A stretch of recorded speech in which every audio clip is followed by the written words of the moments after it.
राष्ट्रीय राजधानी दिल्ली की शराब नीति मामले में प्रवर्तन निर्देशालय यानी ईडी ने केजरीवाल को तलब किया है। अब ईडी के इस समन पर विपक्ष एकजुट हो गया है और सीधे तौर पर सरकार पर मनमानी का आरोप लगा दिया है। कई बड़ी विपक्षी पार्टियों के दिग्गज नेताओं ने एक साथ इसके विरुद्ध आवाज उठाते हुए कहा है कि दिल्ली के सीएम अरविंद केजरीवाल को ऐसा नोटिस साफ तौर पर सरकार का पक्षपातपूर्ण रवैया दर्शाता है। ये नोटिस सबको मिलेगा। अरे भाई 140 करोड़ लोगों को क्या जेल भेज देगी सरकार? जब 140 करोड़ नाराज हैं, 100 करोड़ तो है नाराज। पहले मैंने कहा था 110 करोड़ बढ़ गए लोग, और ये जो ईडी का छापा और इस तरह की घटनाओं के बाद 115 करोड़ भारतीय जनता पार्टी से नाराज हैं। क्या इन सबको जेल भेज दोगे? ईडी का बीजेपी का नोटिस मिला।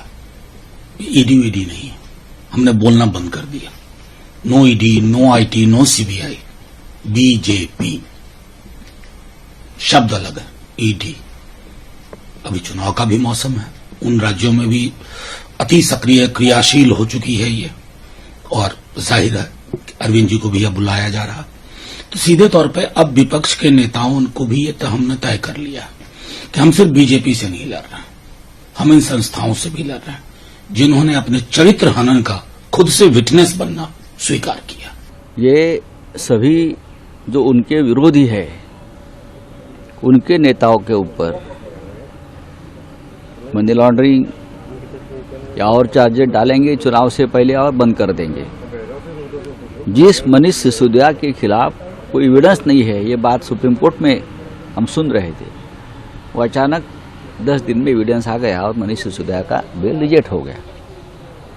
संजय सिंह भी अंदर है, हम लोग भी बेल पर छूटे हैं। अभी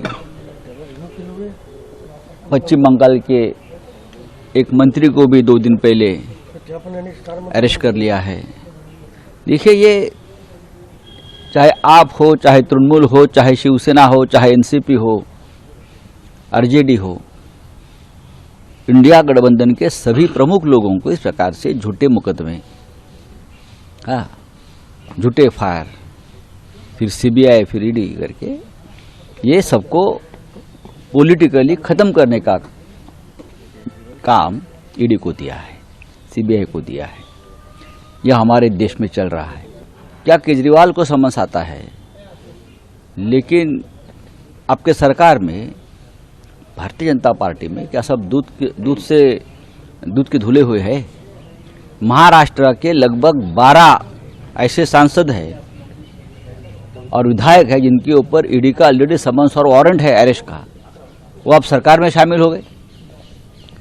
फिर अजीत पवार हो, हसन मुश्रीफ हो, भावना गवड़ी हो, प्रताप सरनाइक हो, ये सब तो सरकार में आपने शामिल कर दिया क्योंकि आपके पार्टी में आ गए।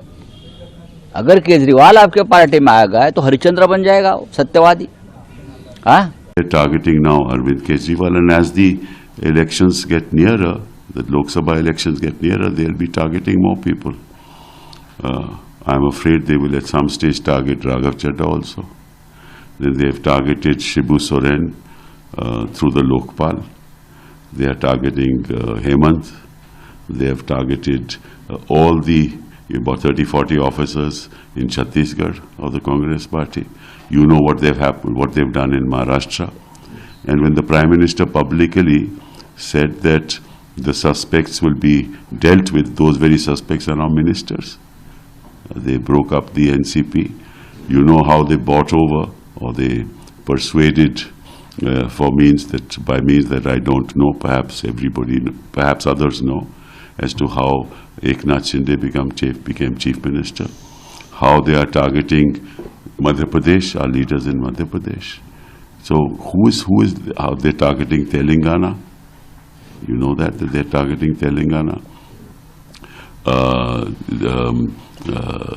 In Andhra, Naidu is in jail. So where is this going to? Where is this going to? In Bengal, in West Bengal, they've been targeting the ministers there. Abhishek Banerjee has been troubled. Where is this leading to? And why are courts not waking up to the utter blatant misuse of PMLA?